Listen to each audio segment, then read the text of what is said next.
The Scripps Howard Foundation is proud to honor excellence in photojournalism.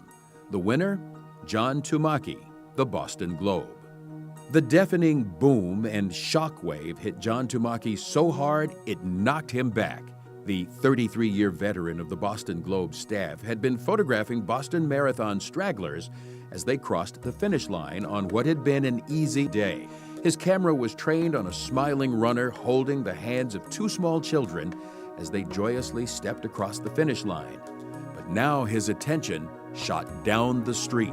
The image he captured in that terror-stricken instant of a dazed runner on the pavement and uniformed police in motion, one drawing her gun, all scanning for a threat that was yet far from clear, became the picture the world saw of the worst bombing on U.S. soil since the terrorist attacks of 9/11. It flashed on TV screens and ran on newspaper and magazine covers around the globe. Tlumacki would spend 17 more minutes shooting pictures amid the haze of settling smoke and blood puddling on the ground as dozens upon dozens of people lay wounded and hundreds more worked feverishly to help.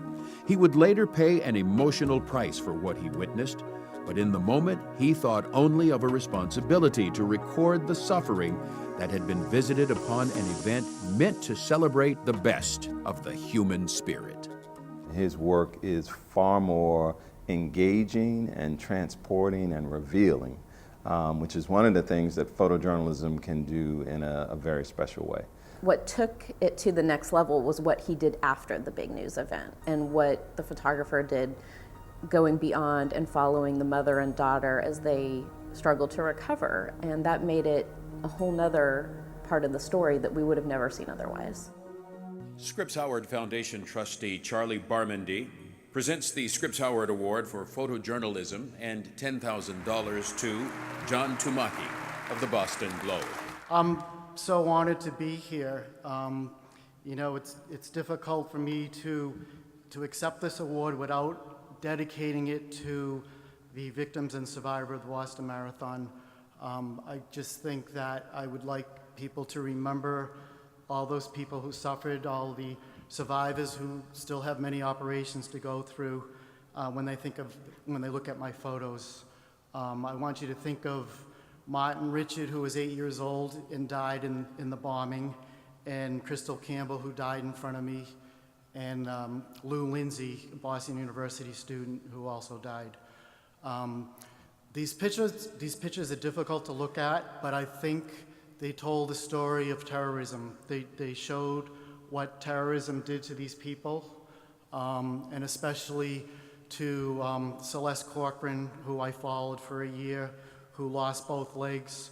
Her daughter, Sydney, had a piece of shrapnel the size of a cell phone lodged in her thigh that severed her femoral artery, and she lost 90% of her blood.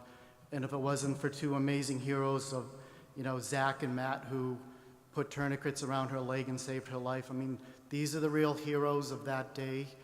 And I just want to kind of quote something that Celeste said to me about 3 months ago when she was walking on her prosthetics. She said that every time she does something on her new legs that she never thought she could do before, she's getting justice.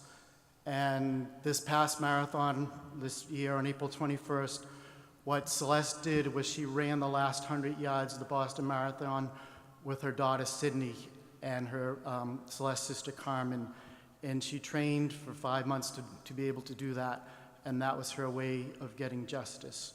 So I just want you to think of them, think of everybody else when you look at my photos, and thanks so much to the Scripps Howard Foundation.